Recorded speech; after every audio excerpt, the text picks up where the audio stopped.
Today at CST Studios, we're with head coach Kory Cioroch of the Walled Lake Western Warriors. He's got 3 years under his belt at the school and has amassed a record of 27-8 for the Warriors right now. Had a fantastic 8-1 regular season with a playoff run all the way to the regionals this year. Coach, welcome to our little podcast here. Appreciate it, guys. Thanks for having me, and cool to talk some high school sports and recruiting and stuff like that. So we appreciate you having us. So let's kind of get into this a little bit. Tell us how you came about to coach at Western. I know you did a little stint at Farmington before this and had some success there. What brought you to Western? So I got out of college, started student teaching in Farmington Public Schools, played football my whole life, loved football, sort of reached out to the head coach at Farmington, John Bechtel. Got in as like a freshman assistant, probably thought I knew everything, didn't know anything. Sort of jumped into the coaching world, sort of trickled up, had a different position every year from freshman to JV, became a JV head coach, eventually hit the varsity staff position coach. Then I became a coordinator. And then, I was probably 25, 26 at that point in time, defensive coordinator. And then Coach Bechtel retired. I was a teacher in the school, interviewed, got the job, got my first head coaching job at 27 years old. Was definitely not ready to be a head coach. Again, same situation, probably thought I was, learned on the job. Had some really quality kids there and had some great years. And then when Walled Lake Western opened up, I think I was the head coach at Farmington for 4 years and, just aware of football in the area. Walled Lake Western opened up, threw my name in the hat. I don't even remember how many interviews I had. It felt like it was 10. Ended up being offered the job, and it was really hard to turn it down, knowing, the culture and the history and all that stuff. And here I am going into my 4th year, where feels like it's like the second day still.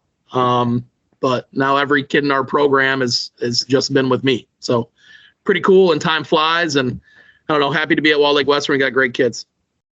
So you mentioned about the history and the culture here. So when you go to like college sports, you think of Duke, you think of college basketball, Alabama, you think of football. With Walled Lake Western, it's known as a football school. So is that added pressure for you, and how do you deal with that? Yeah, I mean, I don't know if it's added pressure. There's definitely pressure, and it's one of the reasons I came here. At some point in time, I felt at Farmington that maybe I was the one that was the most invested into Farmington football. And, my last season at Farmington, we weren't very good. And I was walking around like everybody hated me. And I realized not that many people cared if we were good or we were bad. And I don't think anybody's going to put more pressure on me than I'm going to put on myself. So I wanted to be a place where football mattered and where the people surrounding the program, the parents, the kids, and the community really truly cared if it was successful or not. Because ultimately those are the places you want to be, because that's where the support's at. And, there's definitely pressure to win, but also with that pressure comes a lot of support and a lot of people who really care about the program. Well, I want to get into the season, talk a little bit about last season. You had a fantastic season going 8-1. It seemed like you kind of steamrolled through the season against some good competition in the league. And even with facing Mason in the league, which is a very good team, and you faced them again in the playoffs, who stood out for you this past season? So I think we were in a unique situation. The year before that, we graduated 2 kids that went and played Power 5 football, both Big Ten kids, and Drew Viato and Darius Taylor. And, that was really the newspaper articles were all about those kids. And, both spectacular kids, had great high school careers, and obviously are doing good things in college ball. Once they left, I think there was a sort of an expectation that we were going to take a downfall. What were we going to do without those high profile kids? And, we just had a lot of quality kids in the class below it that have really been successful for their whole career. And, maybe not as much D1 high profile talent, but kids that care about each other, leaders, kids that poured into the program. So outside perspective was maybe we weren't going to be as good. And inside perspective was we knew we could be even better, which I think we were. So, we had a handful of kids really step up. Gavin Noonan going to Saginaw Valley. Jackson Lippert stepped in as our quarterback, going to Michigan Tech. And then a lot of young kids. Liam Vaughn is a Division I prospect who's a junior, got a bunch of Division I offers. Then Troy Temple had a fantastic year on defense. He was an all-state kid as well. Donovan Triplett was a sophomore, has Division I offers. And a bunch of other kids that I'm missing. We were truly a team, and kids really bought into what we did, and unselfish and all those coach speak things that are, definitely turn into success. So as you made it through the regular season, and started looking towards the playoffs, what were the expectations for the playoffs? Was it obviously you always want to go to the state championship, and that's always a goal. But realistically, what were the expectations for this group?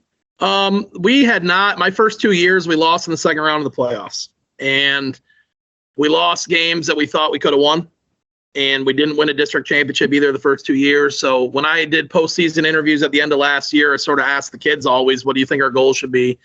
And everybody aimed towards the district championship. So that was really the goal from the beginning. We wanted to get past where we'd been, get a mitten, and we were able to do that. And then I think with the loss that we had in the pink out against Mason, who obviously made it to the state championship, I think there was in the back of our minds and our kids' minds and everybody involved in the program wanted to maybe get another shot. And, we were able to do that and just came up a little bit short. Certainly had a better performance than the first time around. Mm-hmm. But, I don't go into the playoffs ever saying, we expect this, we expect that. We definitely wanted to win the district championship. It's game by game, and you just want to get yourself in the best position to have an opportunity to win each game. And we go week by week, and we're able to win the first two and had a heartbreaker in the third one. With, the first game, Thurston, you seem to steamroll through them. They're a little overmatched, but, you powered through them. Avondale, another good game. You put up a lot of points in that one. And then when you came to Mason, it seemed like you turned things around. You figured out some things from the first time you played them, and it was a very evenly matched game this time. And it came down to the overtime, right down to the last few plays, and I know it's, to talk about it probably kills you, but it's I was at the game, and it was one of the best high school games I've seen in a long time. And what did you guys learn from that game? What did you take away from this to get ready for even next season? First and foremost, that we can play with anybody. And, we played them in the pink out in week 8. And as the pink out's one of the most amazing things I've ever been a part of, but it's definitely a distraction, and it's hard to play the number one team in the state during the pink out. Bad scheduling by the head coach. We left that game with a bad taste in our mouth. And, we certainly think we could have put a little bit of better situation out on the field. It was a lot of, shoot yourself in the foot, self-mistakes. And we spent that week leading up into Mason sort of analyzing what we did wrong. And I felt like we put together a game plan on both sides of the ball where we could exploit some of the things. And it turned into one of the best football games I've ever been a part of. We learned that we can play with anybody, but we also learned that we got to do some things like focus on the attention to detail, because that was 1 or 2 or 3 plays that made a difference. In our off season this year so far, every time that we do a workout, we end with an overtime, something they're not expecting that adds on top of it. So next time we get into an overtime game, we're going to be ready to win it.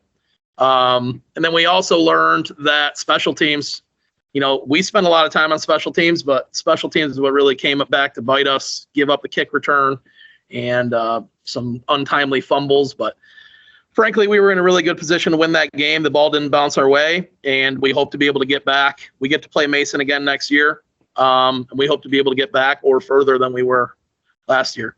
And, now doing the postseason interviews this year, it was win a district championship, and now we talk to the kids, and their answer is win it all. So you see confidence being built by what you do and always aiming for more, which I think is good. So your background is you were a defensive coordinator, and obviously last season you had those 2 seniors you mentioned on the offensive side of the ball. So I'm gonna put you on the spot. What's your identity? I mean, how do you identify this program, and what do you hang your hat on? What's the rock of the program in your eyes? So just a little background. So I was a defensive coordinator my whole adult life. Like, I was a defensive guy in my mind. I've always been an offensive line guy as well. Coming up through football and in my previous stop at Farmington, I always called defense. I didn't call an offensive play until my first year at Walled Lake Western, and I wasn't planning on being the OC. I sort of went about halfway through the year until I took over. And it was truly a true identity switch from, maybe being in 10 personnel where they were before and throwing the ball all over the field and, trying to really take shots and pass heavy team to physicality, toughness, maybe more fullbacks and tight ends on the field, old school I formation stuff. And we do a bunch of stuff. We're not just an I team, but, run power football and try to out tough and smash mouth people a little bit. And then, we try to play good defense. We're multiple on defense. And frankly, I just want my kids to look well coached. I want them to play fast. And but we are going to try to punch you in the mouth. And, it's been really beneficial for us with that change and sort of that switch in identity, like you asked. And our kids are really, at first when we did it, it was like, what the hell are we doing? The kids were like, this isn't who we are. And it took a while. But now the kids, they're bought into this and they like the identity of being tough and physical. So thinking back to that Mason game during the regular season, do you feel like that was the kind of the turning point that changed the season around? Even though it was a loss, there still was a lot of good things that came out of that you could hang your hat on and kind of start focusing on getting ready for things coming up. Do you feel that was like a turning point for the season? Well, frankly, we get one open game a year. So we play 8 league games. And my goal every year is to schedule somebody that's a state championship level football team. We played Davidson the year before, kicked our butt a little bit. Mason was the number 1 Division III team leading into that game. And our goal is to put our kids in positions where they're going to see teams that have a chance to win it all so they know what playoff football looks like. I thought our kids handled that loss and handled what happened very well. And I think they reacted to it positively to know the little things and, how all their pieces fit and how every play matters. And I think that did turn into the outcome of us playing, a little more quality, detailed football moving forward in the playoffs. So, and that's going to be our goal every year. We play Mason again next year, and then the next schedule in the future will be to find somebody similar and teams that can really, really play. So do you schedule those games, those Mason games or of the like? Do you do those a year out or 2 years out? How do you how far out do you do that? It's hit or miss. This is a 2-year contract. Most games are home and away 2-year contracts, but all dependent on the leagues they're in. Do they redo their schedules? Are they going to have the same open week? It's usually communicated prior to doing the schedule.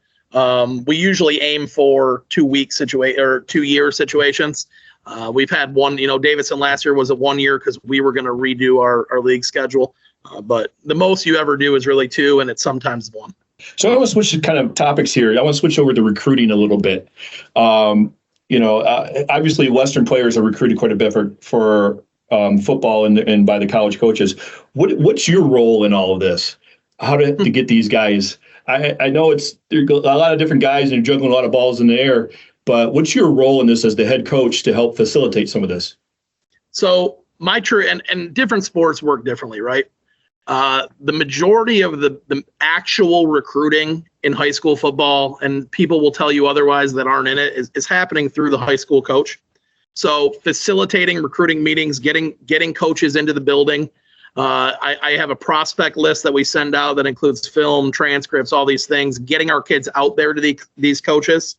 And, just really trying to facilitate the information and get our kids to coaches and then get the coaches in to be with our kids. And then from there, we run a recruiting showcase every spring, and we're going to do that again this year where we invite college coaches. We do it in tandem with some other really high-level programs in Michigan where we have 1 or 2 days where these coaches can travel around to these schools and see our kids and get our kids exposure. And we have upwards of 100 different programs there every year. And it's turned into a lot of different offer and scholarship opportunities for our kids.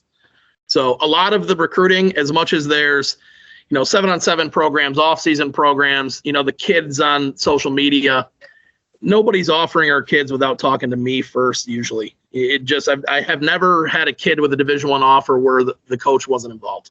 So like you said, develop a prospect list and then you send out film. So do you have a staff that helps you compile that, or is that all on you? I wish.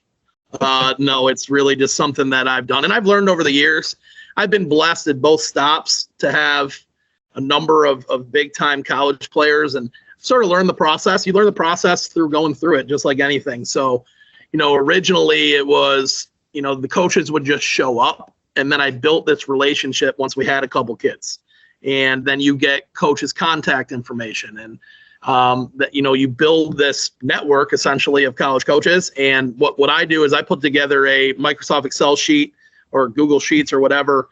It has all of our kids that desire to play college football. It tells their GPA, size, weight, contact information, has a link to their transcript, and has a link to their film. I send it out to college coaches.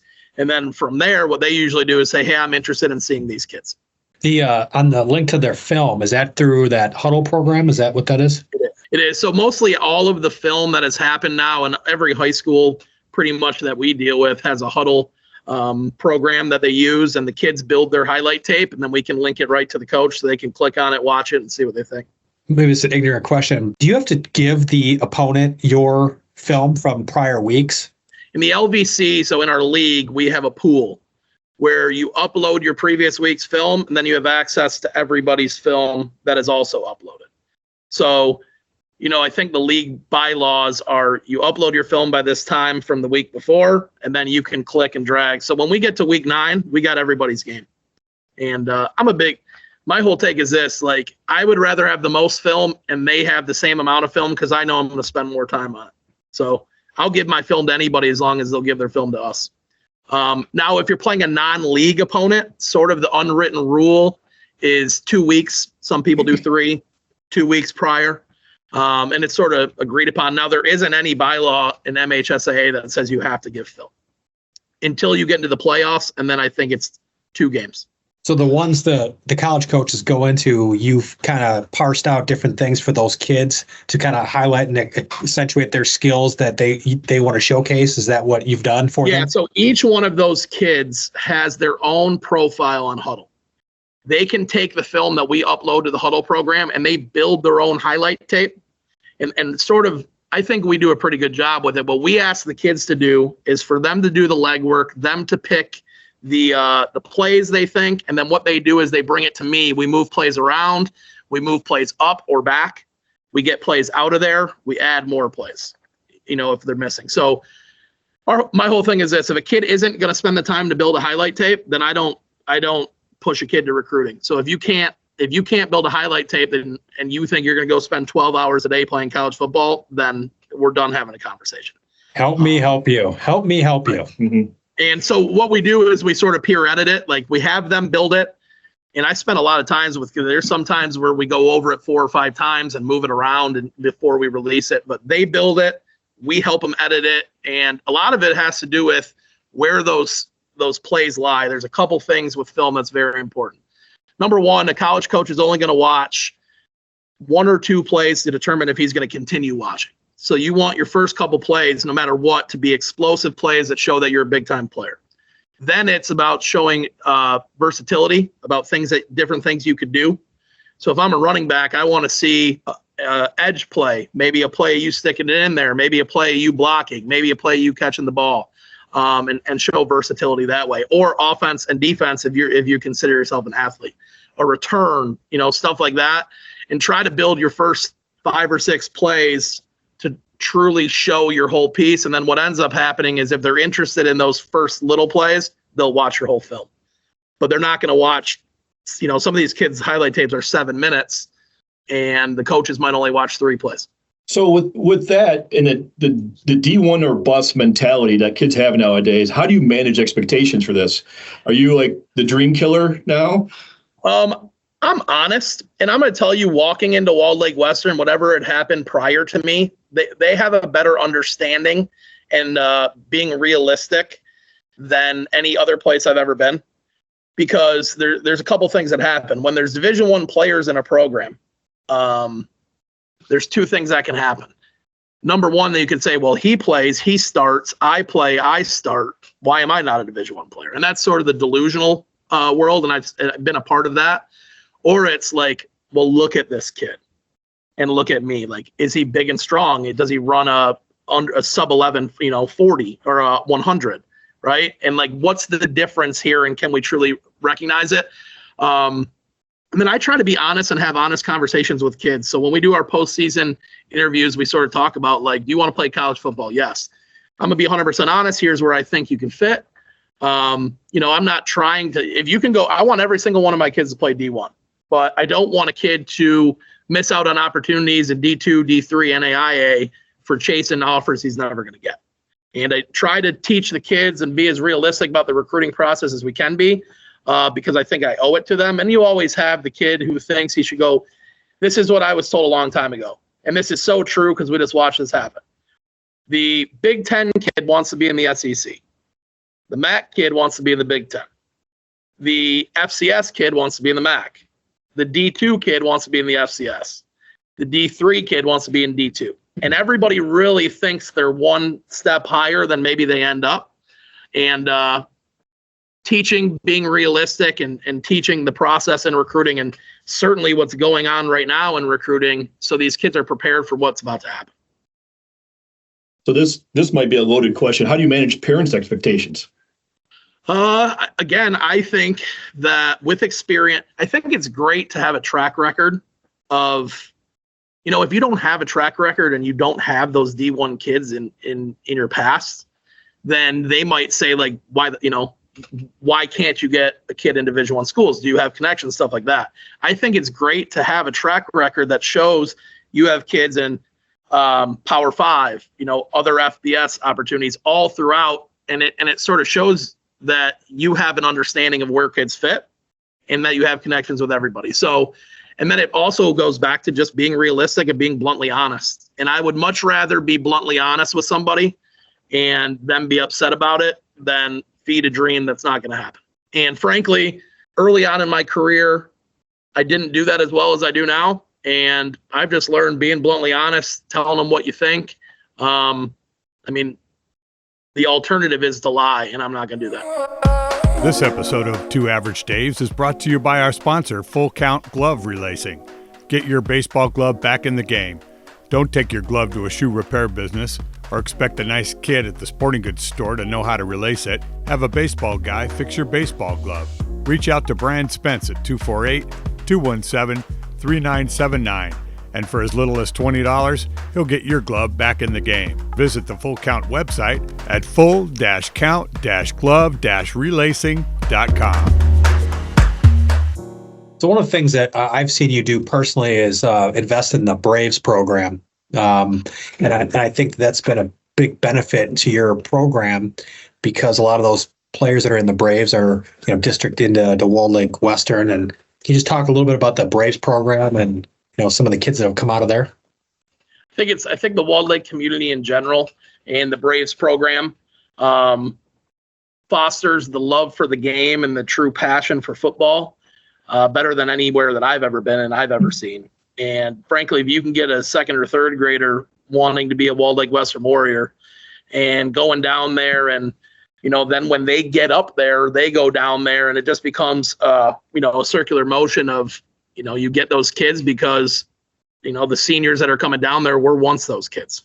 And it also builds this atmosphere and this family connection that I think we really benefit off of this last year. Like those kids grew up playing with each other since they were 4, 5, 6, 7 years old. And I don't know, there's a lot to that, and it's more meaningful than people even probably realize. So number one, love of the game. Number two, we want those kids to look up to our kids, and then eventually they become those kids and do the same thing. Just want to switch gears a little bit again, talking about like the state of the game right now. Where do you see the direction of high school football going? Do you feel like it's growing at all, or do you feel like it's been stalemated? A few years ago was all the concussion talk and things like that, and parents were pulling kids out of football or even at the lower levels and such. But do you feel that's rebounded and it's starting to grow again? I know there's a lot of off-season stuff with like flag football and things like that. There is.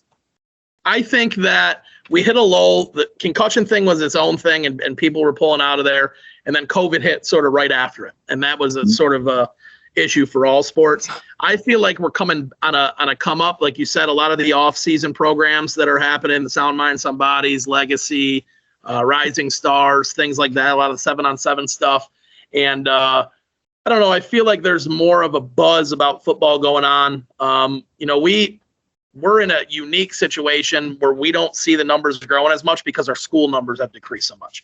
But if you look at the ratio of people to school to the football program, we are growing over the last 4 or 5 years of where we're at. So, and also just locally, quality football teams. Michigan wins the national championship. The Lions are buzzing a little bit. That always grows the game as well. So I'm hoping we're on a come up. I don't think we're totally there yet when you look at numbers and participation, but there's a lot more college athletes coming out of Michigan than there ever were.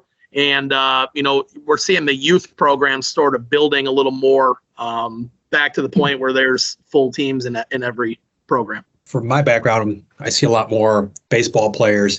A lot of the baseball players have individual coaches, whether it's a pitching coach, a hitting coach, catching coach, infielders coach, base running coach.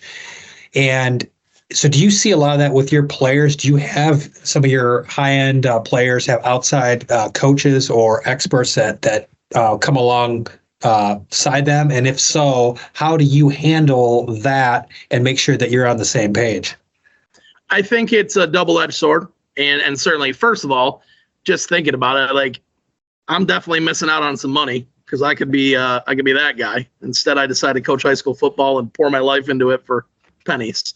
But there are, just like in every realm, there's really good guys and there's dudes that I would rather them be with me, right? So a lot of our kids are doing that, whether it's training and not football specific. Like Troy Burrell is spectacular. He's one of the best. Donovan Dooley, who's been with us at Western before, runs QBU. It's one of the better QB programs in the nation. And there's guys that are in this business that are doing a really good job. And then there's guys that, are really just grabbing at money. So I think the most important part, especially at Walled Lake Western, and that also goes on to the 7-on-7 and stuff like that, is there's some good stuff, there's some bad stuff. I think the most important part is being able to separate it and knowing what's important first and second. So, getting off-season training is great as long as when you walk into Walled Lake Western football that that's what we're doing, that's what we're teaching, that's the terminology we're using. And I think any of our kids just sort of use it as a plus onto what we're doing. And we don't have that, well, that's not what my trainer said situation. So as long as there's an understanding of why you're doing it, I think there is a benefit to it. Getting around the right people, making sure it's the right coaches and teachers and stuff is also important. And then also knowing that you're in a program where program comes first and I come second. Nowadays, with money being tight for families and such, how do you know which one of these off-season programs to do that's not just a money grab? That's not just I think it just comes with experience of seeing it happen. And I'm not going to openly say which ones I think stink and which ones are good, but I do consult with parents as to, hey, where should I take my kid? Who's good? And, and there might be people that I don't know. And I would also tell them that too. Like, I don't know him, so I'm not going to tell you if I think they're good or bad. But, anytime a kid wants to do extra, there's never any time when I would say don't. One thing I would prefer is for our kids to get back into playing multiple sports. And, I would much rather have a 3-sport athlete that works in football when it's time to work in football than a guy that's a football player that trains 12 months around and doesn't wrestle, play basketball, run track, play baseball. You know what I mean? So we've always hung our head on 3-sport athletes. Training, if in my eyes, it'd be nice for that to be on top of that instead of that. And that's a big piece too. I wish kids were playing multiple sports, and we're sort of getting away from that. Why do you think that is? Why do you think that they're getting away from the 3 sports? I think there is a culture built in youth athletics going up that tells the parent, you have to be doing more for my kid to be given a chance to be successful. And also people have sort of latched on to the sport specialization stuff because there's money behind it. So I would much rather have a kid on the wrestling mat competing and one-on-one and, working on different skills. And when I get them in football season, I'll be able to teach them what to do. And, I really don't think – I think the training realm is its own thing as long as people know that that's not first and foremost, and it's just supplemental. So what we've seen with in the fall when we talk to college coaches for baseball, they like the 3-sport athletes because it's a time management thing more than anything else. If they can go from sport to sport and manage all those schedules and get good grades, they know that they're not going to have to worry about them when it comes to grades and managing their time. So in addition to working out the different muscles, it's a time management thing as well. There's also a burnout piece to it too. Like, how much football can you do? I mean, I say that and it's all I do, but when I was a kid, it was football season goes into hockey season for me, and then hockey season went into baseball season, and I had something to do year round. Whenever I was in that season, that was the season. And then when we were done with it, we were on to the next one. And I think sometimes these kids are 365. And, we do have a lot of those kids at Western, and they're great football players. I wish some of them would play multiple sports. So with the multiple sport idea and high school sports in general, my overall impression of high school sports seems to be on the decline a little bit. And I'll tell you why. When you're looking for coaches and experienced coaches, it's always tough to find high school coaches, whatever the sport is, because they've got to either own their own business, be a teacher, something like that, because practices start at 2:30, games are retired, games are at 4 p.m. And if you work 9 to 5, you can't do that kind of stuff. No doubt. And so, a lot of these kids, I think, are bypassing some of the high school sports because some of the programs are subpar because we can't find qualified people to fill these positions. And I feel like the overall high school sports in general is on the decline, and it's shifting towards club sports and things like that. I think it's definitely unique. Like, football is in a unique situation. There really isn't any club tackle football. Now, they're starting it in other states, and there's a lot of major pushback. But obviously, like, baseball is huge with that. AAU basketball, travel hockey, travel soccer are all things in that realm. Now, in my box of football, there really isn't that. There's the off-season 7-on-7 stuff. As much as it's great, it's not real football. And if you coach true tackle football, you're going to do it at some element of a school. So, yeah, definitely in other sports, but football it's still one of those only ones where high school is the answer. But all those things are still true. It's hard to find good coaches. I'm blessed that I have, a couple of the things you mentioned, some teachers that are some really spectacular coaches, some guys that are retired or own their own businesses that can make time that are some really spectacular coaches. But in all my stops previously, finding good coaches is definitely an issue because of all those constraints that you speak about. So we'll wrap it up here with the last couple questions here. You talk about you doing a lot of football yourself year round and such. How do you prevent yourself from burnout? What do you do yourself that you can step away sometimes and, get refocused and great frame of mind again so you don't burn out? To be 100% honest, I don't do a very good job at it. And I don't know, part of me is I love it. Like, I really love it. And it's not just what I do, it's who I am. And, I like the challenge of what's next. Is it planning your off season? Is it looking at your scheme? How do you adjust it? I love the weight room. I like what we're doing right now in our peak performance class, which is just getting kids ready. And I think you really have to love it. Number one, I am the worst person to ask about how do you step away from it, because I never do. So really the answer is the second the season ends, I try to go on a vacation of some sort with the family. Now, that vacation is never long enough. It's never truly away from it. And then, when we get back to rocking by like January, and, whether that's coaches meetings, hiring coaches, scheduling, and once February starts and we're in second semester, we're in class. And now the full grind of a season and the hour or two a day that I have to spend now, it actually makes my job of teaching, easier for me to wake up every day and do it, because I got that football piece there too. But I don't know. Whenever you get that answer, give it to me, because I need it. I'm not doing a good job at 35 years old of preventing burnout. That's for sure. Yeah, I think whoever can figure that out is going to make a lot of money. Amen. Coach, I appreciate you joining us tonight. Thank you for taking the time out of your schedule to fill us in a little bit on what the happenings are of football. And we appreciate it. Good luck next season for sure. Yeah, definitely. Appreciate you guys. Thanks for having me. It's nice talking to you guys. It was cool. So always love to come on again. See you guys. This episode of Two Average Daves is brought to you by our sponsor, FullCountGloveRelacing.com. Get your glove back in the game. Don't take your glove to a nice kid at a sporting goods store who doesn't know a thing about glove relacing. Have a baseball guy fix your baseball glove. Reach out to Brian Spence, and it's for as little as $20, he will get your glove back in the game. It's full-count-glove-relacing.com.